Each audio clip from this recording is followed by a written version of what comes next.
don't you guys give us a little snapshot of Pastor's Kid? And I want to go ahead and just get this out there to our listenership. I don't think this is like a fireproof facing the giants sort of vibe. This is an actual R-rated movie.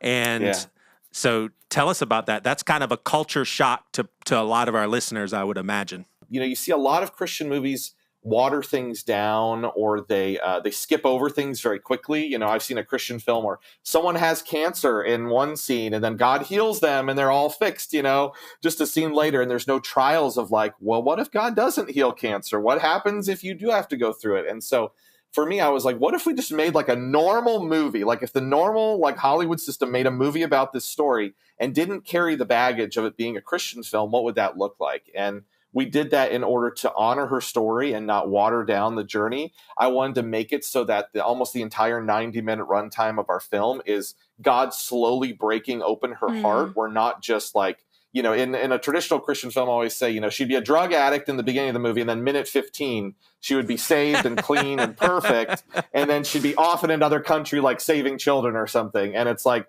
in our film, I was like, no, I don't want to shortchange this process of how long it took God to break open her heart for her to have some of these realizations. And so basically we felt like we need to make it the most honest we can make it. And sadly, in drug culture, they use potty words. So we use potty words in our movie, you know, and the goal that I keep trying to tell people is like, the goal is not to glorify these cultures or what they're going through, but to show the reality that God steps into this darkness for us. He's pursuing us in the darkness. And I think sometimes when we clean up our content so much, it seems like, you know, well, Kirk Cameron wasn't too bad before he had his faith experience in this Christian movie. So it's like, I can't see myself, because Kirk Cameron as his heathen self in a Christian movie is already better than I am. You know what I mean? And so that's where, for me, I was like, we need to just tell the story and not be judgmental about it. Like, it's been funny, even in some of our reviews, someone said, it feels like a very agnostic film in that it just won't